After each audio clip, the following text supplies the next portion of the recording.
ओम नमः शिवाय। हर हर महादेव। श्रीताओ, आज सोमवार का दिन है, इसलिए आज हम श्रवण करेंगे सोमवार व्रत की कथा। तो आइए प्रसन्नचित मन से इस कथा का श्रवण करते हैं। बहुत समय पहले की बात है, एक गांव में एक ब्राह्मण दंपति रहते थे।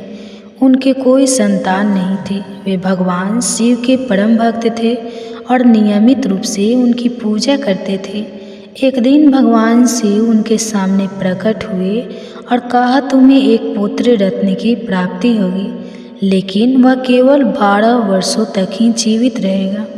यह सुनकर ब्राह्मण और उनकी पत्नी अत्यंत दुखी हो गए, लेकिन उन्होंने भगवान शिव का धन्यवाद किया। कुछ समय बाद ब्राह्मण के घर एक पुत्र का जन्म हुआ। वह बालक अत्यंत सुंदर और तेजस्वी था। जैसे जैसे वह बड़ा हुआ, ब्राह्मण दंपति का उसके प्रति स्नेह बढ़ता गया, लेकिन उन्हें 12 वर्षों की सीमा की बात हमेशा याद रहती थी।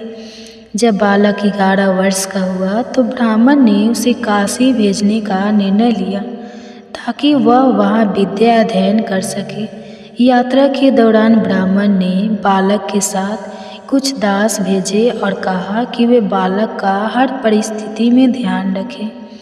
बालक काशी पहुंचा और वहां एक गुरुकुल में अध्ययन करने लगा। एक दिन भगवान शिव के एक भक्त, जो सोमवार व्रत का पालन करता था, बालक को व्रत की महिमा के बारे में बताया। बालक ने भी भगवान शिव की कृपा पाने के लिए सोमवार व्रत रखना शुरू कर दिया। 12वें वर्ष के अंत में जब उसकी मृत्यु का समय आया तो भगवान शिव ने उसकी तपस्या और व्रत से प्रसन्न होकर उसकी आयु बढ़ा दी। उन्होंने कहा, हे वत्स, मैं तुम्हारे सोमवार व्रत से प्रसन्न हूँ। तुम दीर्घायु और सुखी जीवन जियोगे। पौराणिक कथा के अनुसार देवी पार्वती ने भगवान शिव को पति रूप में पाने के लिए कठोर तप किया। उन्होंने कई वर्षों तक सोमवार व्रत का पालन किया। उनकी तपस्या और श्रद्धा से प्रसन्न होकर भगवान शिव ने उन्हें अपनी अर्धांगिनी के रूप में स्वीकार किया। और इसके पौराणिक कथा के अनुसार चंद्र देवता को श्राप से मुक्त करने के लिए भी सोमवार व्रत का महत्व है। कथा के अनुसार चंद्रदेव को ब्रह्मा जी ने सोमवार व्रत का पालन करने की सलाह दी थी। उन्होंने इस व्रत को अपनाया और शिव जी की कृपा से अपने दोषों से मुक्त हो गए। व्रत के दिन सात्विक भोजन करें और मांस मदिरा से दूर रहें। पूजा में बेलपत्र, भस्म और सफ़ेद फूल का विशेष महत्व है। व्रत करने वाला व्यक्ति क्रोध, छल, कपट और झूठ से बचे। इस दिन भगवान शिव के साथ साथ माता पार्वती और नंदी की भी पूजा करनी चाहिए। सोमवार व्रत को उद्यापन करने के लिए 16 सोमवार व्रत का पालन करना चाहिए। 16वें सोमवार को भगवान शिव की विशेष पूजा करें और ब्राह्मणों को भोजन कराएं। सोमवार व्रत एक ऐसा साधन है जो भक्तों को भगवान शिव की कृपा से जोड़ता है। यह व्रत न केवल भौतिक सुख संपत्ति प्रदान करता है, बल्कि आत्मिक शांति और आध्यात्मिक उन्नति का भी मार्ग प्रशस्त करता है।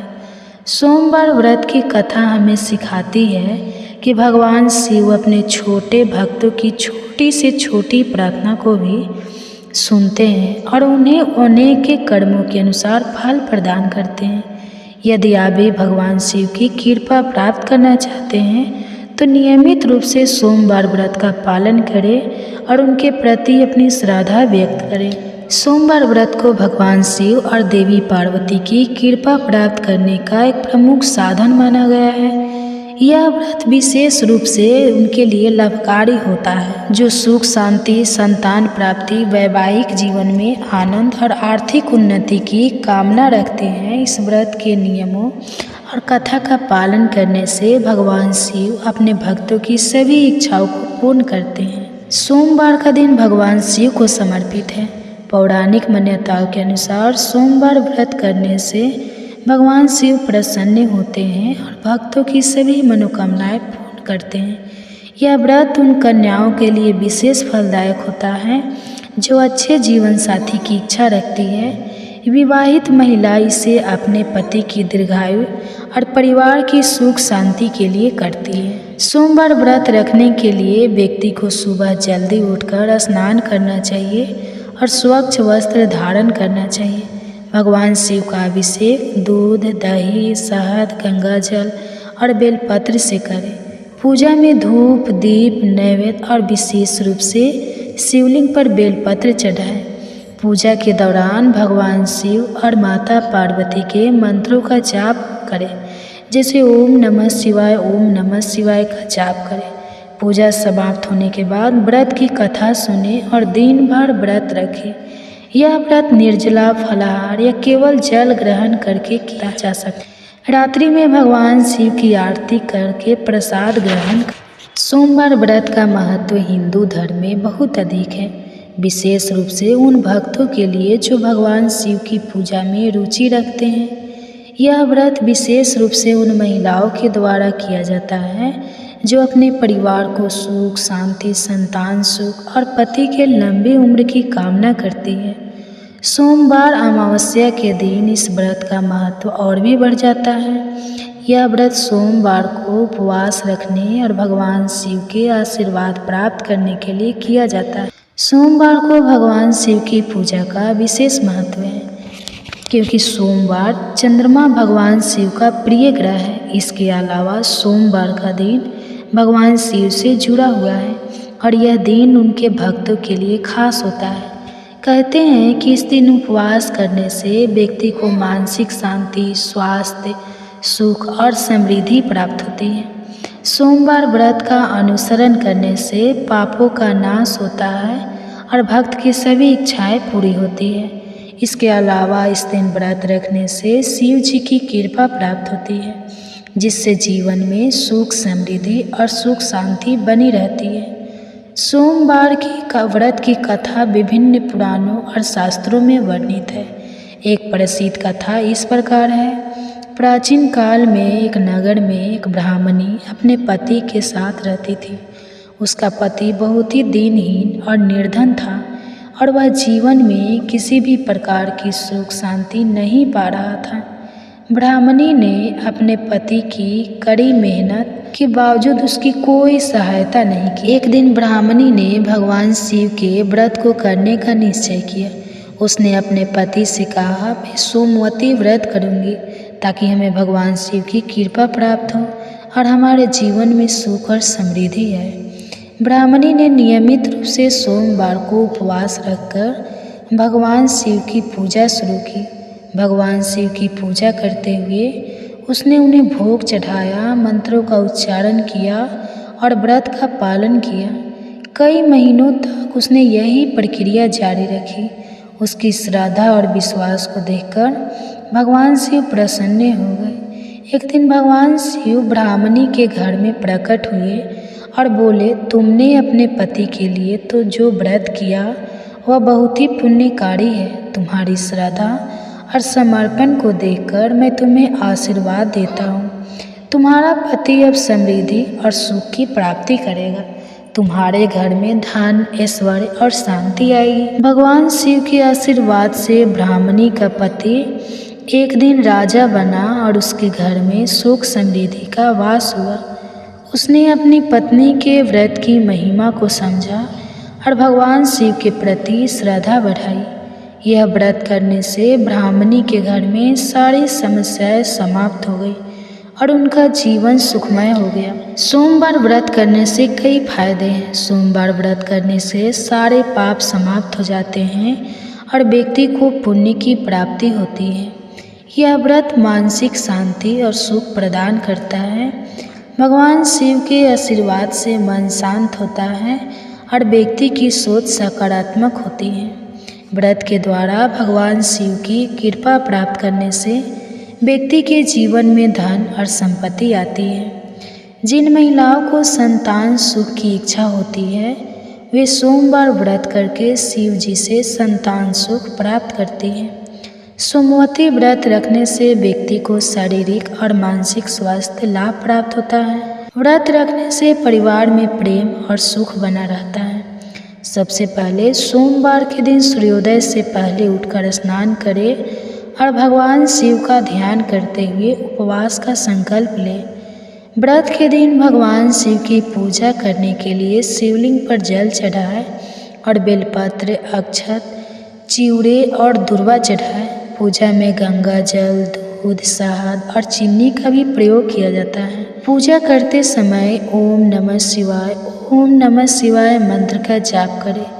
इससे भगवान शिव की कृपा शीघ्र प्राप्त होती है। पूरे दिन उपवास रखें और केवल फल, जल या शहद का सेवन करें। रात में शिव जी की पूजा करके व्रत समाप्त करें। व्रत के बाद ब्राह्मणों या गरीबों को भोजन दान करें और उनसे आशीर्वाद प्राप्त करें। सोमवार के दिन व्रत रखने के साथ साथ साधना और श्रद्धा से पूजा करें। इस दिन किए गए व्रत और पूजा का फल बहुत ही लाभदायी होता है।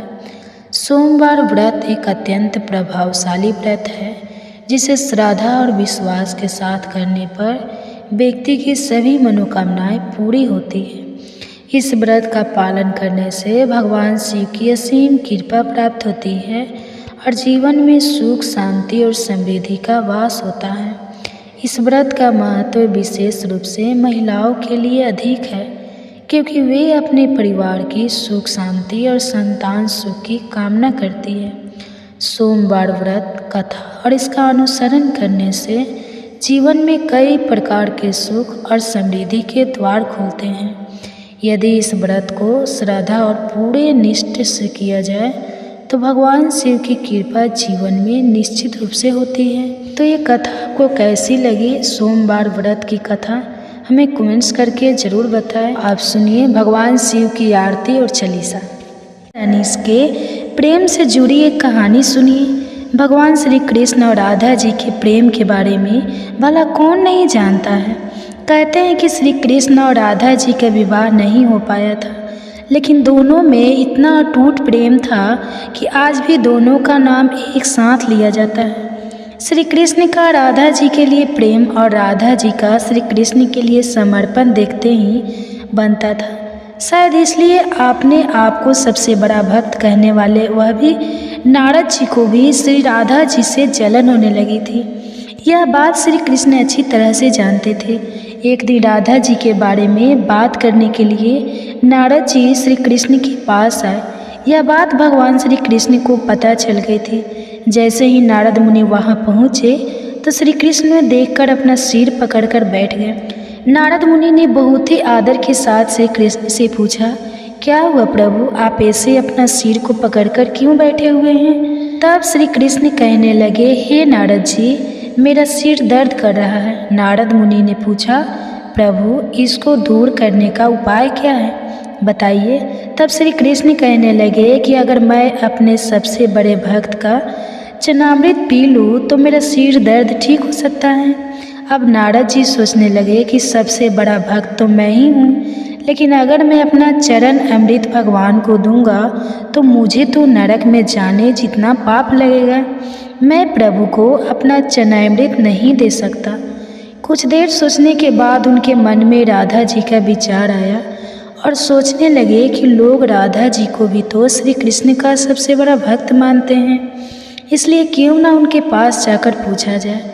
ऐसा सोचकर वे राधा जी के पास गए और उन्हें सारी बात बता दी। राधा जी ने जैसे ही सुना कि श्री कृष्ण के सिर में दर्द हो रहा है तो वह तुरंत ही एक बर्तन में अपने पैर धोकर चरण अमृत को नारद मुनि को देते हुए कहने लगी, हे मुनिराज, मुझे नहीं पता कि मैं उनकी कितनी बड़ी भक्त हूँ, लेकिन मुझे यह पता है कि श्री कृष्ण को अपना चरणामृत देने में मुझे नरक में जाने जितना पाप लगेगा और मुझे नरक जितनी यातना सहन भी करनी पड़ेगी। मुनिवर, वो सब मैं सहन कर सकती हूँ, लेकिन अपने स्वामी को पीड़ा में नहीं देख सकती।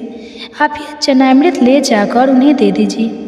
राधा जी की बात सुनकर अब देवर्षि नारद का सारा घमंड चूर चूर हो गया और उन्हें पता चल गया कि राधा जी ही सबसे बड़े भक्त हैं और श्री कृष्ण ने यह लीला मुझे समझाने के लिए ही रची थी। जब नारद मुनि राधा जी के पास से वापस आ रहे थे तब उनके मुख से केवल राधा जी के नाम का ही धुन सुनाई दे रही थी।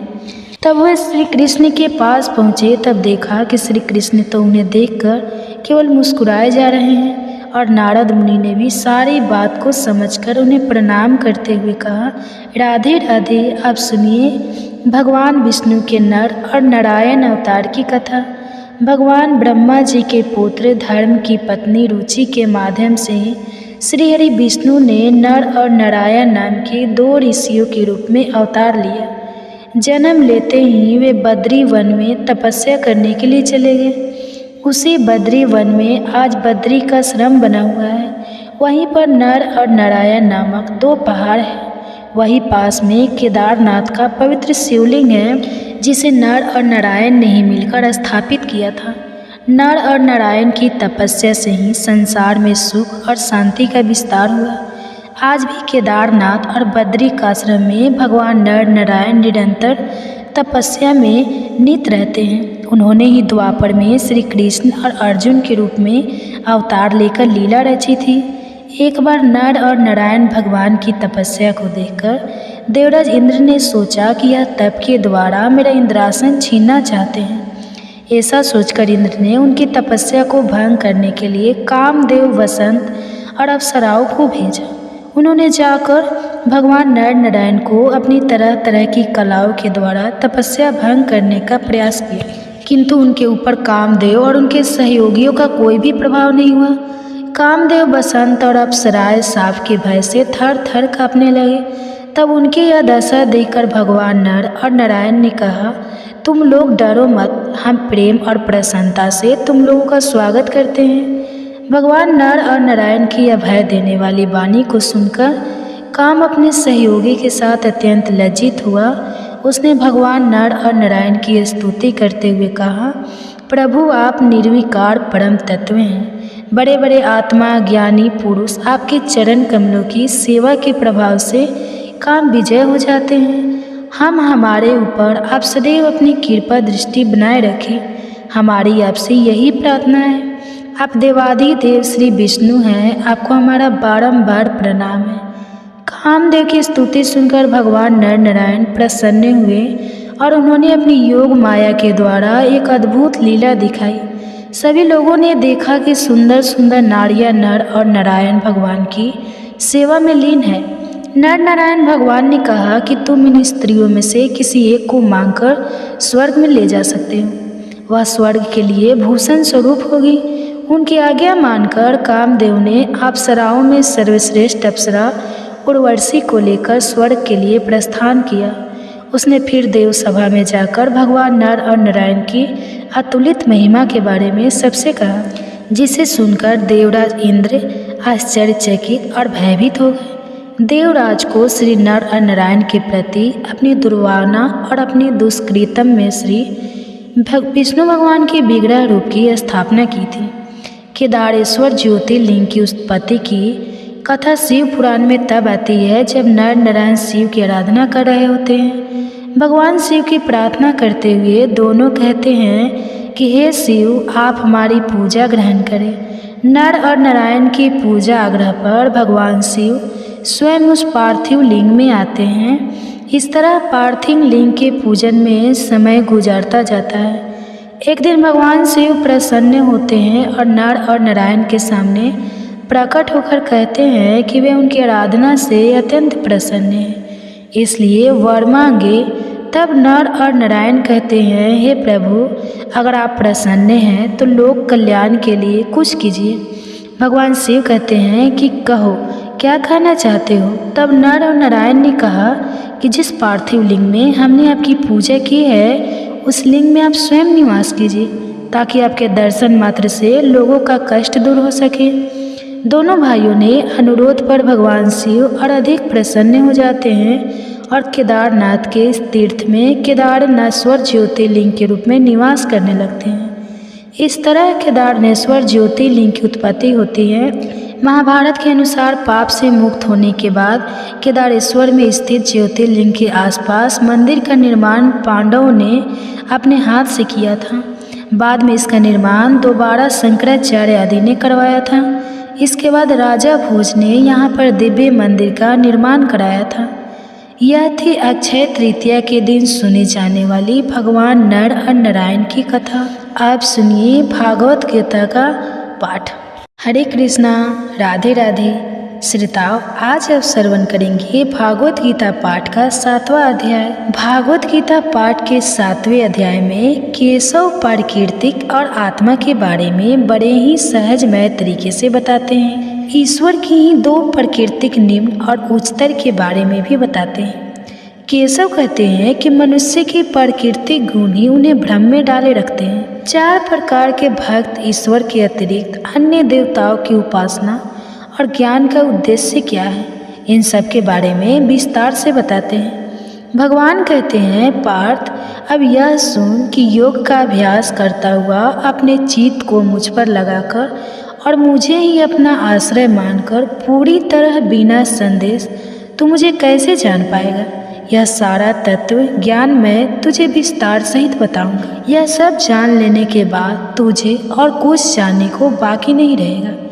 हजारों मनुष्यों में कोई एक ही इस योग की सिद्धि के लिए प्रयास करता है, और जो लोग प्रयास करते हैं और सिद्धि भी पा लेते हैं, उनमें से भी बड़ी मुश्किल से कोई एक ही मुझे सच्चे रूप में जान पाता है। मेरी 2 प्रकृतियाँ हैं। एक है निम्न भौतिक प्रकृति जो इन 8 रूपों में बटी हुई है, पृथ्वी, जल, वायु, अग्नि, आकाश, मंद, बुद्धि और अहंकार।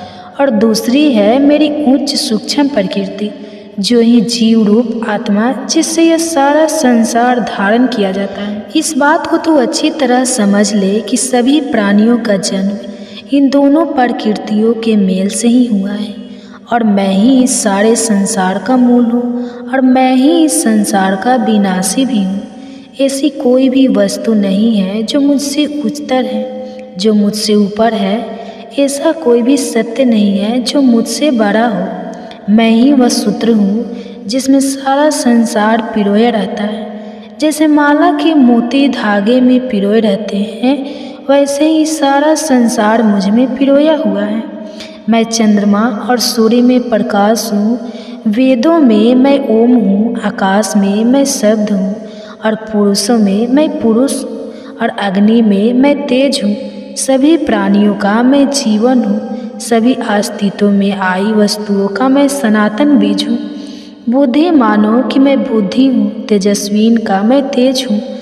तपस्वी प्राणियों में मैं धर्म के अनुकूल रहने वाले मैं लालसा हूँ, और बलवान का मैं इच्छा और द्वेष रहित बल हूँ। जो भी संसार में भाव सात्विक, राजसिक, तामसिक सभी केवल और केवल मुझसे ही उत्पन्न हुए हैं। इस बात को समझ ले कि मैं उनमें नहीं हूँ, वह मुझ में है। प्रकृति के इन तीनों भावों, इन तीनों गुणों के कारण भ्रम में पड़ा हुआ यह सारा संसार मुझे गुणों से भी परे अविनाशी को पहचान नहीं पाता, क्योंकि मैं तो इन सबसे कहीं ऊपर हूँ। मेरे इस गुण में देवी माया का जीत पाना बहुत ही कठिन है, लेकिन जो मेरी शरण में आते हैं वह इस माया को पार कर जाते हैं। जो बुरे काम करने वाले हैं, जो मनुष्यों में नीच है, ये सब मेरी शरण में नहीं आते। वह धर्मात्मा व्यक्ति जो मुझ में आस्था रखते हैं, जो मेरी उपासना और पूजा करते हैं, वह 4 प्रकार के होते हैं। एक जो मुसीबत में हैं, जिन पर कोई विपदा आन पड़ती है। दूसरे एक जिज्ञासु जो मेरे विषय में जानना चाहते हैं। तीसरे धन दौलत और संतान आदि पाने के इच्छुक जो कि मेरे कुछ ना कुछ मांगना चाहते हैं। और चौथे हैं ज्ञानी, जिन्होंने सत्य को जान लिया है। इन सब में ज्ञानी सबसे अच्छे हैं, क्योंकि वह सत्य को जानते हैं। वह ब्रह्मा के साथ जुड़े रहते हैं और उसकी भक्ति भी पक्की होती है। ज्ञानी को तो मैं बेहद प्रिय हूँ, और ज्ञानी भी मुझे अत्यंत ही प्रिय है। वैसे मेरे में आस्था रखने वाले, मेरी पूजा उपासना करने वाले, मेरे 4 प्रकार के भक्त मुझे अच्छे हैं। लेकिन ज्ञानी को तो मैं ही समझता हूँ, उसे तो मैं अपना ही अंश मानता हूँ, क्योंकि पूरी तरह अपने आप को योग में लगाकर वह केवल मुझ में स्थित होकर मेरे साथ एक हो जाते हैं। वह उस अवस्था को पा लेते हैं जो मानव जीवन में सबसे ऊंचा है। बहुत से जन्मों के बाद जो ज्ञानी यह समझ लेते हैं कि जो कुछ भी है वह वासुदेव ही है, जो कुछ है वह ईश्वर ही है, तब यह जानकर मुझे प्राप्त कर लेते हैं। ऐसे महात्मा बहुत ही दुर्लभ होते हैं, लेकिन जिन लोगों के मन लालसाओं में फंसे हुए हैं वह उन्हीं लालसाओं की पूर्ति के लिए अलग अलग देवताओं की अलग अलग विधि विधान से पूजा करते हैं। जो भक्त जिस भी रूप की उपासना करना चाहते हैं उस रूप में मैं उनकी श्रद्धा को अटल कर देता हूँ। उस श्रद्धा से भरा होकर वह भी उसी की आराधना करना चाहते हैं और उसी से ही वह अपने मन चाहे फल पाते हैं, जबकि वास्तव में फल तो मैं ही देता हूँ। लेकिन इन अल्प बुद्धि वाले लोगों को मिलने वाले ऐसे फल तो अस्थायी और नश्वान होते हैं। देवताओं की उपासना करने वाले देवताओं को पाते हैं और मेरी उपासना करने वाले मेरे भक्त अंत में मुझे ही प्राप्त करते हैं। जो लोग मेरे नाम बदलने वाले मेरे श्रेष्ठ रूप को नहीं जानते वह लोग तो बुद्धिहीन होते हैं। वह मुझे अव्यक्त को देवताओं के रूप में अन्य रूपों में व्यक्त हुआ मानते हैं। अपने ही योग माया में छुपा हुआ कारण मैं सबके सामने प्रकट नहीं होता। यह मूढ़ जगत मुझ अजन्म मुझ अविनाशी को जान नहीं पाता, लेकिन मैं सब कुछ जानता हूँ और मैं सब कुछ जानता हूँ। मैं उस सब को जानता हूँ जो कि अतीत में हो चुका है और जो वर्तमान में इस समय हो रहा है और जो भविष्य में होने वाला है, लेकिन मुझे कोई नहीं जानता। सभी प्राणी इच्छा और द्वेष से उत्पन्न सुख और दुख, लाभ और हानि, उन दुविधाओं के वश में होने के कारण भ्रम और अज्ञानता में फंसे हुए हैं। लेकिन जिन लोगों के पूर्व जन्मों और इस जन्म के पुण्य से सारे पाप नष्ट हो गए हैं, वह सब इस दुविधा के भ्रम से मुक्त होकर अपने व्रतों में स्थित रहते हुए मेरी उपासना करते हैं। वह लोग जो मुझ में शरण लेते हैं और जो जीवन मरण के चक्कर से मुक्ति पाने के लिए प्रयास करते रहते हैं, वह संपूर्ण ब्रह्मा को, संपूर्ण आत्मा को और कर्म के बंधन में सब बातों को जान लेते हैं। वह लोग जो कि मुझे इस रूप में जानते हैं कि मैं ही वह एक हूँ जो इस भौतिक जगत का, सभी देवताओं का, सभी यज्ञों का नियम और नियंत्रक हूँ। वह लोग योग में अपने चित्त को लीन करके मृत्यु के कठिन समय में भी मेरा ज्ञान बनाए रखते हैं। इसी के साथ भागवत गीता का 7वां अध्याय समाप्त होता है। बाकी के अध्याय भी आपको जल्द ही चैनल पर देखने को मिलेंगे। इसके लिए चैनल को सब्सक्राइब जरूर करें ताकि अगले अध्याय आपसे कभी भी मिस ना हो। और यदि आप काफ़ी समय बाद यह वीडियो देख रहे हैं तो बाकी के अध्याय आपको हमारे चैनल की भागवत गीता प्लेलिस्ट में मिल जाएंगे। और कमेंट्स में आपको हमारे द्वारा किया गया यह यत्न कैसा लगा यह ज़रूर बताएं। तो मैं मिलूँगी आपको अगले अध्याय में। भगवान शरीर और मन के निरंतर जागरूक रहने की आवश्यकता के बारे में बताते हैं। आत्म उद्धार ध्यान योग के उपाय, ध्यान योगी के लक्षण, मन की चंचलता का प्रशिक्षण और उसी मन को वश में करने के उपाय के बारे में भी बताते हैं। श्री कृष्ण अर्जुन से कहते हैं, जो मनुष्य कर्म के फल की इच्छा ना रखते हुए अपने नियत कर्तव्य और अपने कर्म को करता रहता है, जो कि उसे करना ही चाहिए, वही योगी है, वही सन्यासी है। वह सन्यासी नहीं है जो यज्ञ करना बंद करते हैं और कोई भी कर्म ना करे। लेकिन भारत तो अनुशासित कर्म ही संन्यास समझ और यह भी जान ले कि कोई भी व्यक्ति अपने स्वार्थ, अपनी सभी इच्छाओं और अपने कर्मों के फल को त्यागे बिना योगी नहीं बन सकता। जो मुनि योग तक पहुंचना चाहता है उसके लिए निष्काम कर्म को साधन बताया गया है। जब वो योग तक पहुंच जाता है तब वहाँ उस योग में टिके रहने चाहिए और वहाँ से आगे बढ़ने के लिए शांति और स्थिरता कुछ साधन बताया गया है। जब मनुष्य इंद्रियों के विषय में या कर्मों में लिप्त होकर उसमें नहीं उलझता और जब मैं अपनी सभी इच्छाओं को त्याग देता है तब कहा जाता है कि उसने योग को पा लिया है, तब हे योगी कहलाता है। मनुष्य को अपना उद्धार स्वयं ही करना चाहिए और उसे अपना उद्धार स्वयं ही करना होगा। वह मन के द्वारा अपने आप को ऊपर उठाए और अपने मन को कभी नीचे ना गिरने दे, क्योंकि मनुष्य का मन ही उसका शत्रु है और यही मन उसका मित्र भी है। जिसने भी अपने मन को जीत लिया है उसने अपने मन पर काबू पा लिया है उसका मन ही उसका सबसे बड़ा मित्र बन गया है। लेकिन जो अपने मन को जीत नहीं पाया है, उसका मन उसी के काबू में नहीं है। उसका अपना मन ही उसका सबसे बड़ा शत्रु है। जब मनुष्य अपने मन को जीत लेता है और मन जीतने पर जब उसे पूर्ण शांति मिलती है, तो उसकी आत्मा सदा समाधि में ही सीमित रहती है। वही सर्दी और गर्मी में, मान और अपमान में, समुद्र दुख में, इन सभी स्थितियों में शांति रहता है। जिसकी आत्मा ज्ञान और विज्ञान अर्जित और अनुभूत, यह दोनों प्रकार के ज्ञान से तृप्त हो गई है, जो स्थिर है और जिसने अपनी इंद्रियों को जीत लिया है, इसके लिए मिट्टी, पत्थर, हीरे, ज्वारत, सोना और चांदी एक जैसे हैं। इस समदर्शी मनुष्य को योग युक्त कहा जाता है, अर्थात से भगवान से जुड़ा हुआ कहा जाता है। जो व्यक्ति सभी के एक साधु रहता है, सभी को एक समान ही देखता है, उस व्यक्ति को अधिक श्रेष्ठ माना जाता है। योगी